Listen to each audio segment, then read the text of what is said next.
This is something that happened to me a long time ago, so unfortunately, I don't remember the exact bang-on coordinates.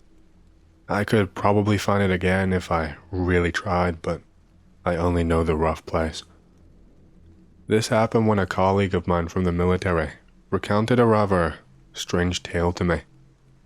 He told me that somewhere in our region, not far away from the city of Murney, there is a bunker. This bunker was apparently located underneath one of the old and long-abandoned launch pads of the Plesetsk Cosmodrome. If you're not Russian, a cosmodrome is just a space launch center where rockets are launched from into space. This one spans miles and miles in length, and as a result, not all of it has been looked after or modernized over the years. A lot of this place was still in use, but you still had bits and corners that were left to rot. Now, this bunker, it's a 6-level underground structure, but he told me that it was not actually just 6 levels, that there was a 7th level, not included in any kind of documentation, and was abandoned for reasons unknown to the public or even military personnel. Now, he could only speculate, but he told me that there were devices stored down there. These devices are supposed to be equipped with hydrogen-absorbing catalysts and made up of numerous platinum plates. I have no idea what the devices do specifically, but my friend suggested that they'd be worth a lot of money just because of the materials on them. Then he proceeded to tell me some bullshit tale about alien creatures brought back from space going on down there. He told me that he had a theory that they brought back some tiny organisms and began growing them in petri dishes, that they were experimenting with it and it went wrong, and that's why such expensive equipment was just left behind. About halfway into his story, I told him to just shut up because he was boring me and that I wasn't an idiot that he could fool. Still, the other parts of the story did interest me, the devices and the exploration angle. I'm going to skip over a lot of details in order to stop the story from becoming twice the length. I use my official position in order to verify parts of this information. I never confirmed the existence of a 7th level or any kind of secret research down there, but I did confirm the existence of that very bunker. There were multiple bunkers in this place, but the very one he was talking about apparently was real. I managed to obtain rough layout plans of the various bunkers constructed at the Cosmodrome using my 2nd level clearance. So these plans, they weren't for that exact bunker, but just in general, because they are all constructed in the same way. This Cosmodrome is a closed administrative territory, and usually a pass would be required, but I didn't even need it. There was no kind of personnel around this side of the Cosmodrome, and not even an attempt to scare people off. I want to explain that by nature, I'm a bit of an adventurer. I love exploring new places, and I always crave that feeling. This also came with the promise of an easy profit, and even if it turned out to be a lie, it would be a good experience. There wasn't really all that much planning required. The whole trip should take no more than a day if I get it done right. I bought a round-trip train ticket, got a proper night's sleep, and packed what I needed.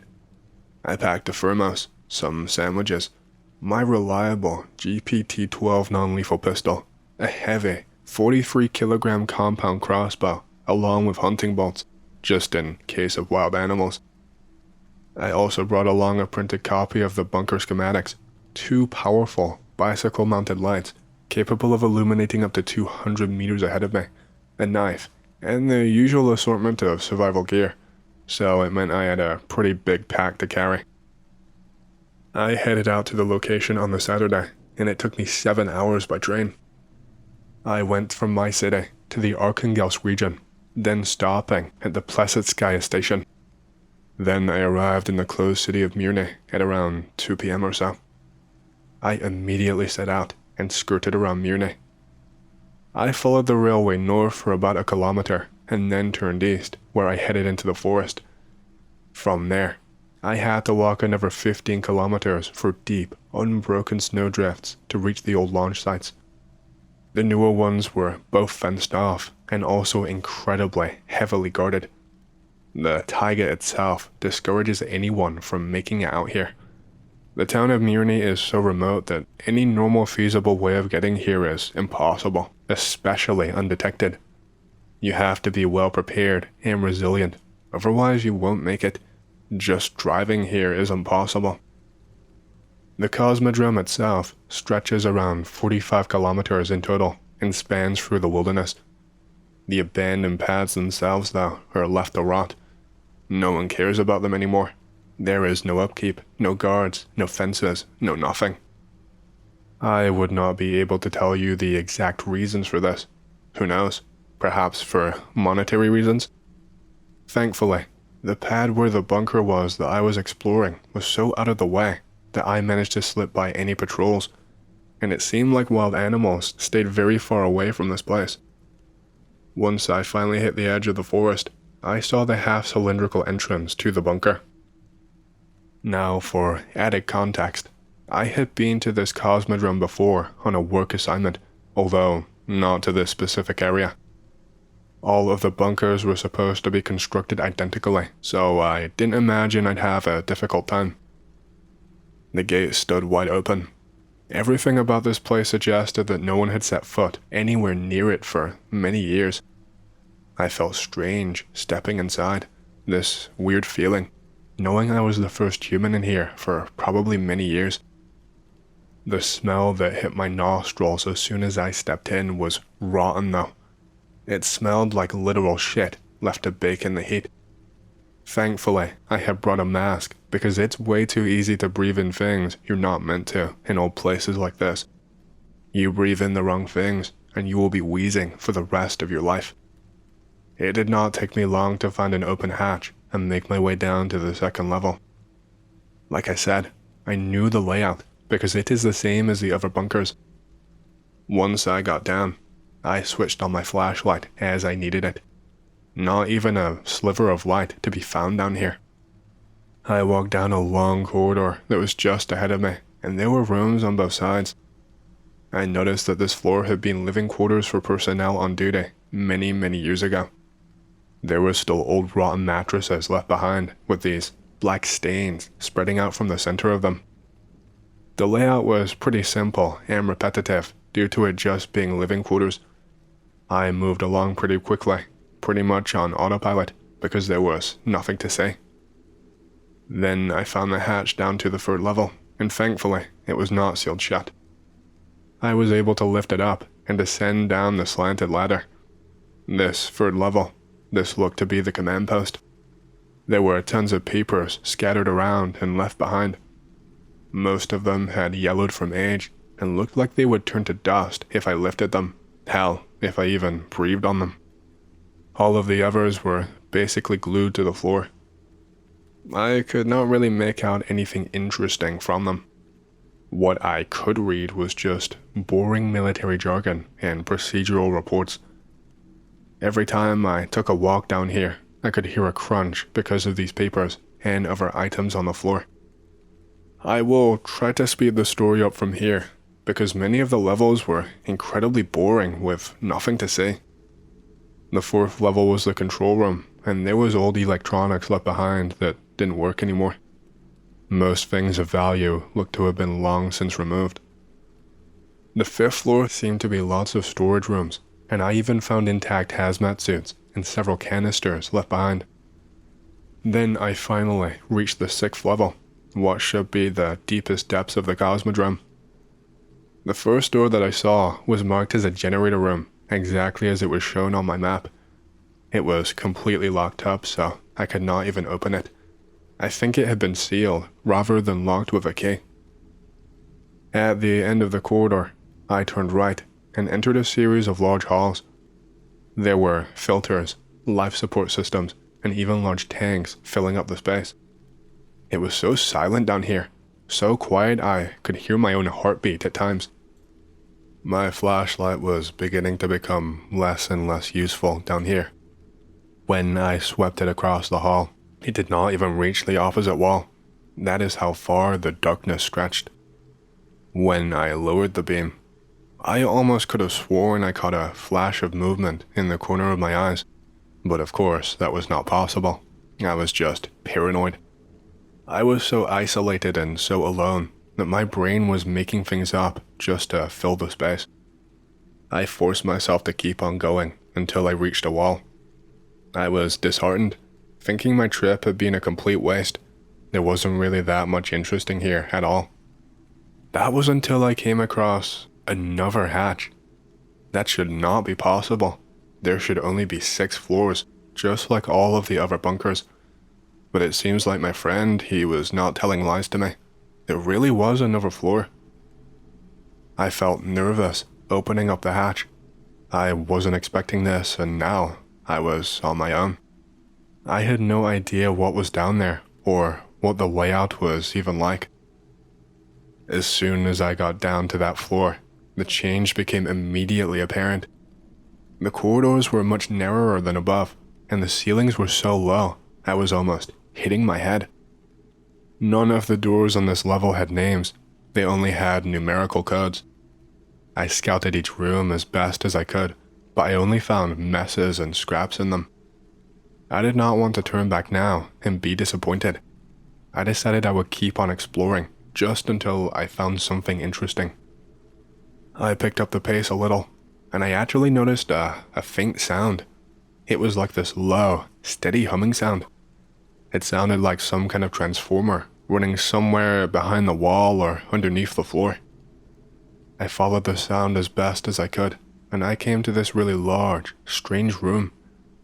There were lights on in here, bright, white lights. The room was like this huge circle, just bathed in white, like a flashbang had gone off. There were these glass panels going all around, but most of them had been smashed. They were right up against the walls, and behind them, there were these indents in the wall where there was space for things. It almost looked like some sort of terrarium. There was evidence of long dead plants and soil, and when I took off my mask for a couple of seconds, all I could smell was metal and urine, so I put it straight back on. There weren't just plants there though. Behind some of these panels, there were some other things. Little plastic dishes that scientists use. They had these orange stains on them. It looked like something had gone splat. It was almost in a random pattern, like a blood spatter. There was also other equipment nearby that I really didn't understand.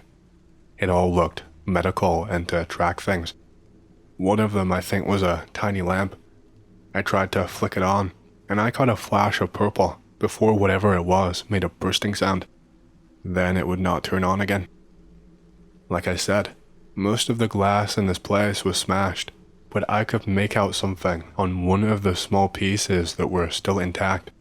Someone had scribbled some kind of code, something like MS-194, but not exactly that because I don't recall it exactly. I left the room because there was not anything else to look at. On the same floor, I also found what looked almost like an abandoned classroom. There was a massive chalkboard on the wall at the front of the room that looked like it had been ripped in half. You could see faint lines where chalk had been in the past but faded. There were not any classroom desks, but there were lots of chairs and bits of paper scattered around. It looked like someone had just ripped a room out of an American school like you see on TV or in a movie and just put it here. At some point, I found some crates which were empty. I was just trying to open them up, and I pulled one of them, which sent it tumbling, and it basically exploded. It must have been extremely rotted to just explode on impact like that. But anyway, I pulled the one underneath it out, and there was another hatch. An 8th fucking floor, which should have been doubly impossible. How far down did this place really go, and why this bunker of all places? Why was every other bunker 6 floors, but this one was 8 or possibly even more? I didn't even think anymore. I did find myself feeling more and more nervous, but I went down the hatch anyway. I was so exhausted by this point, but I did not want to sit and rest in such a dirty place. My plan was to speed up and get this over with, and then I could head back outside and eat. This floor, it was much bigger than the one above. The corridors spanned triple the length. The ceilings were incredibly high. And what really struck me the most was how much colder down here it was than the rooms above. Sure, I was below ground, it's supposed to be cold, but I felt as if the temperature compared to the floor above was almost 10 degrees lower. I was shivering uncontrollably, even while wearing a thick coat and lots of gear. I was fine until now. I was fine in the other floors. This floor, also, there was still bits of light leaking out down the corridor. It must have been coming from a room. I could hear that hum even louder now, coming from behind the walls and underneath the floor. Surely it would have been much too expensive to power this place endlessly while abandoned. Surely someone would have cut the power. I figured this place must have been powered by a generator or some kind of auxiliary power. I went down the corridor and followed where the light was leaking from. It was like a maze, but I eventually found the room where the light was coming out from. The room, it was huge. There were these beds lining both sides. They looked like medical beds. They had wheels on the bottom of them so that they could be moved. This room was even colder than the corridors. This room was full of that same blinding white light as from above. Some of the beds, they looked like they'd snapped in half, as if someone really heavy had sat on one of them and it just gave way from the weight. There were more of those glass panels down here, but again, the glass was smashed, and they were literally empty, nothing left in any of them at all. And on the wall furthest in front of me, there was some kind of tube, well, multiple tubes. They were just these tall glass cylinders that looked like they had once been filled with some kind of water. Only now it was all just brown and looked stale, and I thank God right then that I was still wearing a mask. Who knows how sick I might get breathing in this kind of air. And then I felt this terror, this deep terror in the pit of my stomach, because beyond that transformer sound, I started to hear other kinds of sounds. They were incredibly faint at first, but it almost sounded like tapping on concrete. I heard a few in quick succession, but then they stopped and I heard nothing for a while. I almost had the urge to call out, "Hello, is anyone there?" But I knew that would be stupid. There was obviously no one down here. There hadn't been for years. So I left the room to try to investigate what I was hearing. I walked down a few corridors and I heard it again, and it made me stop in my tracks. It sounded like someone barefoot jogging on concrete and then stopping. Just a slap, slap, slap. I decided to walk slower and creep along now because I was getting really paranoid. I was using my flashlight to scan each and every single wall. I got to the start of an incredibly lengthy corridor, much longer than any of the others. This corridor was actually different from the others. There appeared to be some kind of moss growing on the walls. In fact, this entire corridor was overrun with dead greenery in a way that shouldn't really be possible this far down. It was like someone had grown a garden down here artificially that had grown out of control. But the moss and other bits, they were all almost black and rotting. I didn't even have to take my mask off to imagine the smell. I already knew just from looking at it. There was some sort of light coming from the end of the corridor, coming from the right turn at the end. And I froze in shock, because there was something peeking around the corridor. I heard that slapping on concrete again, and watched as this tall thing, turned the corner, and it caught sight of me, and I felt a jolt of panic. I didn't want to make any sudden moves. I could see this thing well enough, but in my fear and panic, I forgot a lot of the details. All I remember is that it looked oddly human, but not exactly. It was human-shaped, but the head was different, and the same thing with the arms and the legs, but I can't remember exactly how. This thing did not stop walking when it saw me. It had this lifeless expression on its face as it walked slowly. It seemed almost awkward for this thing to move its limbs, like its body was not natural or wasn't adapted for it. I was backpedaling, getting ready to make a run for it. I knew roughly where the hatch was. I knew I just had to make it there and that I would be safe.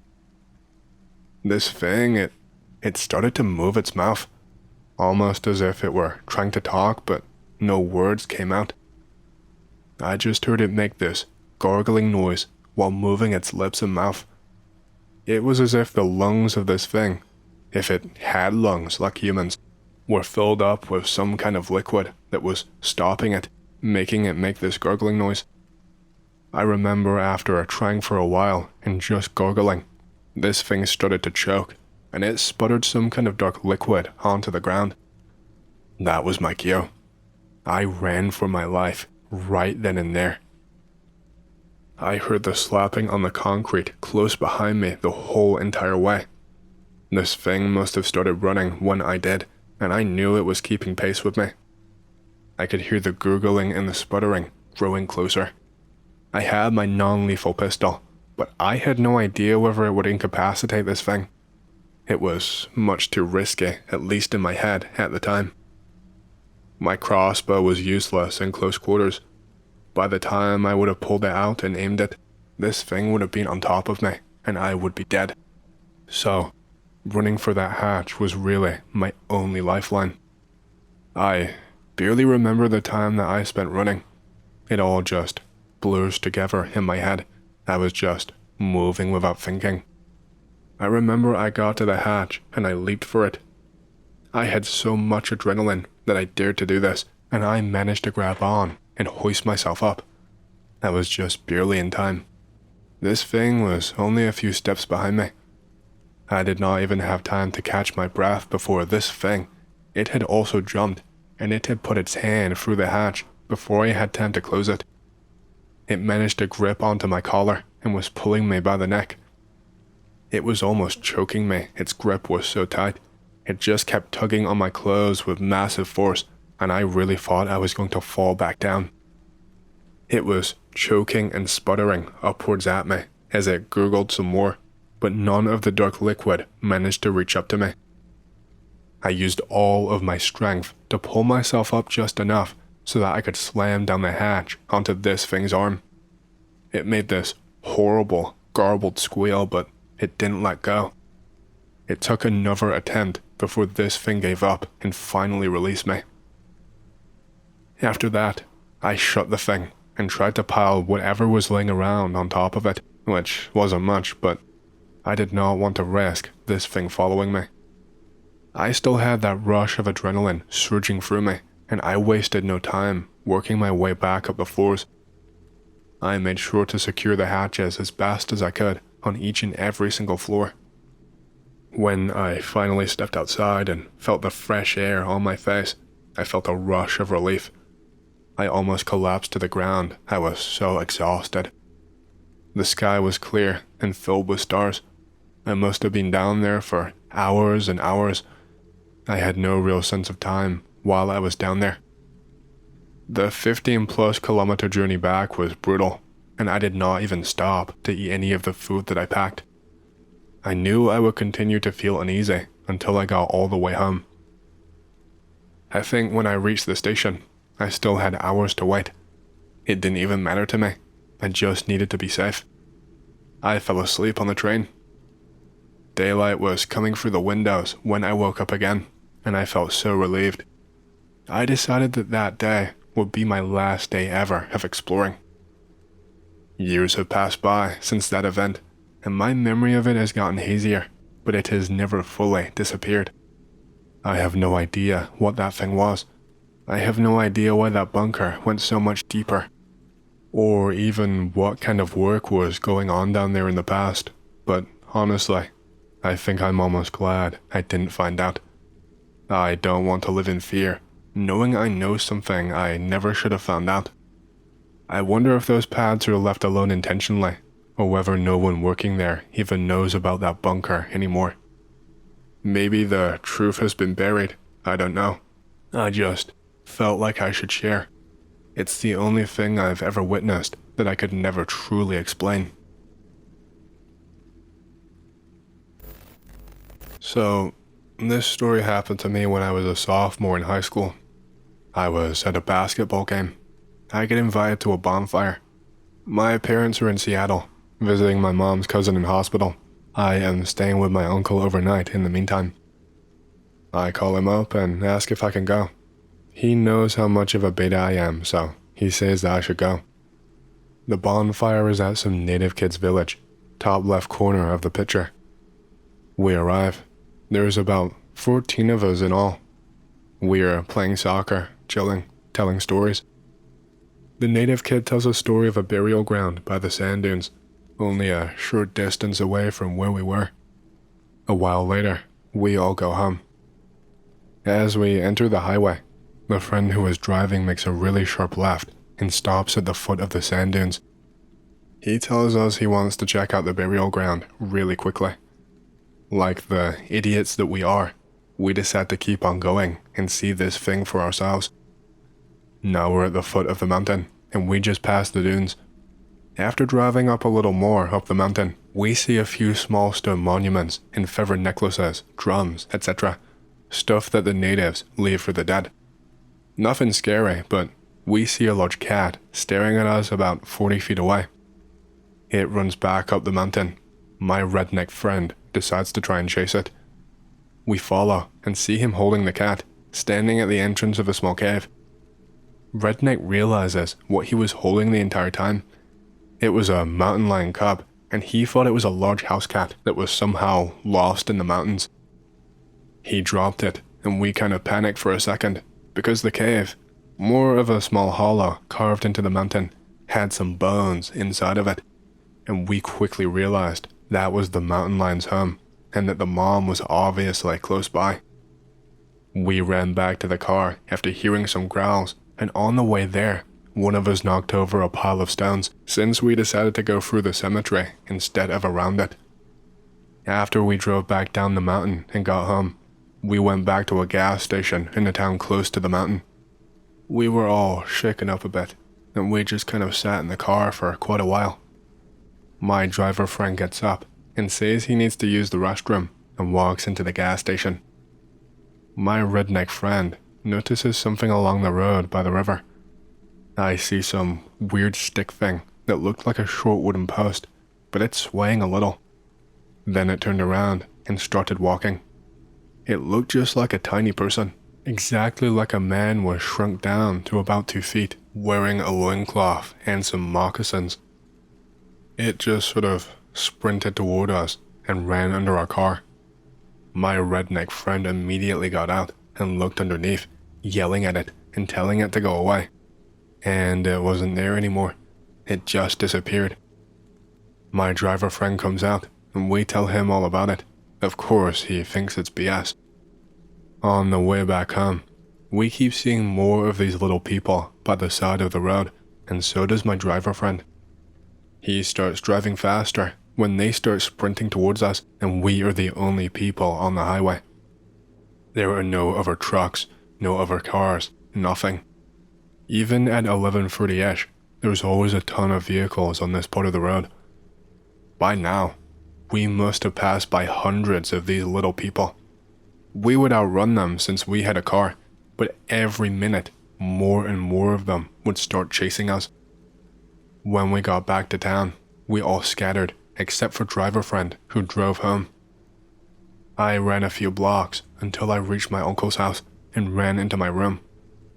For the rest of the night, I kept hearing gravel crunching, and the fence kept shaking violently. And yet, when I would look outside the window, I saw nothing. In the morning, I was on my way to school and saw little black footprints on the driveway. I asked my native friend if he knew anything about little people once I got to school. He said he only knew that they caused mischief, but a girl from the Yakima tribe who sits nearby said they were revenge spirits instead, and you can't chase them or look for them, or else they disappear, and you never know where they will show up next. I saw a headless man wearing a suit, many different times throughout my life. First time I saw it, I was only a few years old and living in Alberta. I woke up in the middle of the night. No one else was awake. I walked down the hall and looked in the living room/dining room and saw a coat hanging off the backrest of a chair. It looked like it was full, like someone was wearing it, but I did not see a head and I did not see any legs. It was moving left to right. Shoulders were moving as if it was looking for something. It turned and seemed like it looked right at me. I just ran back down the hall to my mom's room and passed out. The next time I saw it, I was 7 years old and in a foster home full of other foster kids. We lived in the interior of British Columbia at the time. Close to midnight. Before you ask me what I was doing out that late, the ministry does not care at all about kids in BC. So there are many missing and murdered kids within the system.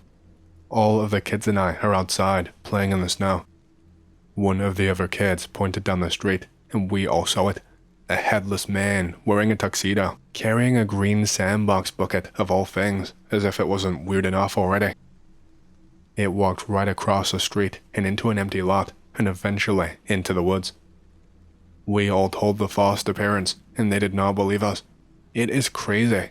I have no idea what it is. Every time I tell this story to people, I end up seeing this thing. 2 years ago, I told my wife what I had seen through the years, and I told her that because I told her, I will probably see it again. Around 2 a.m. that night, I woke up, and I saw that thing standing there in the corner of the room, and that thing walked to the other side of the room. Frozen with fear, I closed my eyes and held on to my wife until I calmed down enough to look. It wasn't there anymore when I opened up my eyes. I can write about it, but whenever I speak about it, it shows up. Laugh all you want, it's real, and it torments me with its presence. I have only spoken about the thing a few times, as it shows up and everyone just laughs.